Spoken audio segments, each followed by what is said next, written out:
प्रयागराज की संगम नगरी में महाकुंभ का हिस्सा बनने के लिए अब साधु संतों का आना शुरू हो चुका है। इसी कड़ी में आपने कई तरह के साधु संत देखे होंगे, तो अब आप इनसे मिलिए। ये हैं ई रिक्शा बाबा। जी हाँ, इन्हें आमतौर पर लोग ई रिक्शा वाले बाबा के नाम से ही जानते हैं और इनका असली नाम है महंत ओम। ये रिक्शा ही इनका बेडरूम है और किचन भी, और अपनी इन्हीं सुविधाओं को लेकर ई रिक्शा बाबा आ गए हैं प्रयागराज। ये जो आप इनका वाहन देख रहे हैं, ये केवल परिवहन का साधन नहीं है, बल्कि उनके पूरे आश्रम की तरह है। बाबा से बात करते हुए पता चला कि उन्हें दिल्ली से यहाँ आने में करीब 12 से 13 दिन लग गए।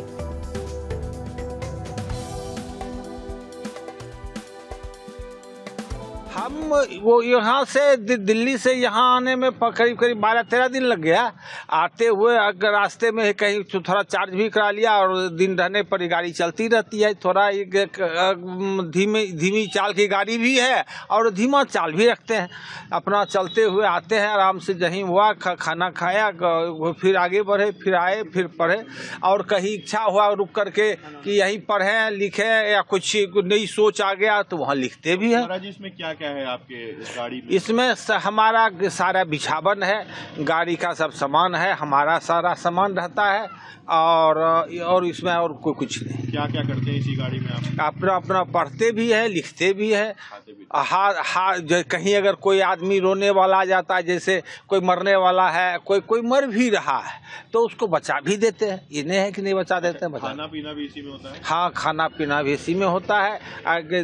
जा रहा है तो यहीं बना लिया, गर्मी रहता है तो बाहर बनाते हैं। और ई रिक्शा से क्यों चलते हैं महाराज? ई रिक्शा से चलने के पहले हमें एक लड़का है, वो हमें पेट्रोल गाड़ी दे दिया।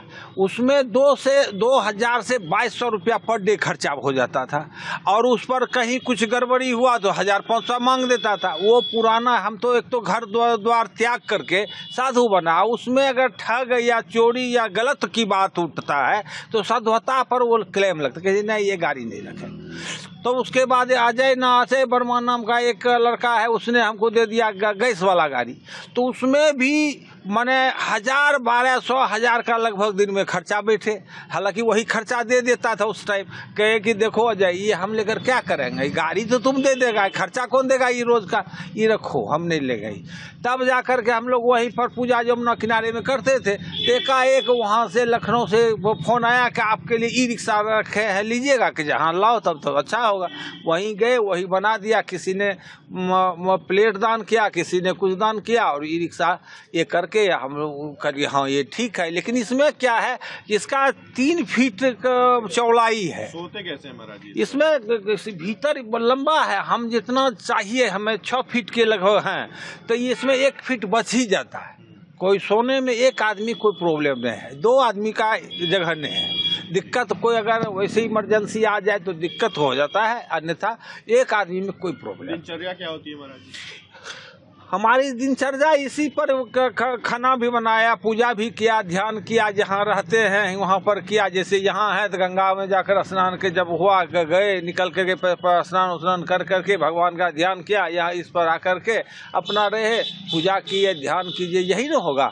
हवन इस पर नहीं होता है, क्योंकि हवन के लिए आग जलना होता है, उससे लकड़ी की आवश्यकता है। इसे इसको तब तक हम पोस्टपोन रखते हैं जब तक गाड़ी में रहते हैं। अच्छा महाराज जी, आकर्षण का केंद्र है ये गाड़ी, कई चीजें लगी हैं इसमें, क्या क्या लगा है? इसमें सौर ऊर्जा लगा हुआ है, वो बाजार लगी हुई है, और भीतर में अथी पंखा लगी हुई है, मच्छरदानी लगी रहती है। जो जैसा जब परिस्थिति है ऐसा काम। भजन से कोई संदेश भी देते हैं महाराज? भजन से संदेश ये देते हैं कि देखो, वह जनता को राम राज्य है क्या, मानव में दुख का कारण क्या है और कैसे मिट सकता है, इसी को मोटा मोटी दिखाते हैं और उसको ये एहसास कराते हैं। ये जाति तो कहीं जाति कहता है अरे जाति तो पुकारू नाम है। जैसे मान लीजिए कोई पुलिस है, उसको हम कह दें कि दूसरा नाम से पुकारें तो नहीं सुनेगा, वकील है तो हम कहें वकील साहब तो सुन लेगा। हम उसको पुलिस दी आइए तो नहीं सुनेगा। पुलिस को कहेंगे वकील साहब सुनिए तो नहीं सुनेगा। चाय वाले को कहेंगे चाय वाला तो सुन लेगा। पान वाले को तो पुकारू नाम है। वो तो हर जाति जो है वो कर्म का पुकारू नाम है। जाति तो मानव है, सबकी समस्या एक है, समस्या चाह एक है, सबकी समस्या एक है। इसलिए ये और इसको जो बढ़ावा देता है तो बढ़ावा देना माने क्या, ठगने की प्रवृत्ति से बढ़ावा देता है। हाँ, ज्योतिष भी देखा है। जब मैंने पहले कुरान को पढ़ा, कुरान से मैंने कुरान पढ़ा तो उसमें मैंने समझा मैं सनातन में जन्म लिया। यह बहुत बड़ा खुशी मैंने अनुभव किया कि सनातन क्या चीज है, कितनी बड़ी आज़ादी है। और वो उसी में जाकर ज्योतिष का विरोध था, किसको छोड़ो, जो अल्लाह करेगा वो होगा, उसको मत देखो। तो तब हमने ज्योतिष को देखा, अध्ययन करने लगा, ज्योतिष किया, उसको स्टोन पत्थर का भी अध्ययन किया, उसको प्रयोग किया, देखा नहीं काम तो सब करता है, ज्योतिष में कोई गलत चीज हो ही नहीं सकता। जो का बात कहा है 100% से, हमको जानकारी कम हो तो हम उसको कुछ और बता दें, अगर सही जानकारी जिसको जितना दूर है उतना तक 100% सही।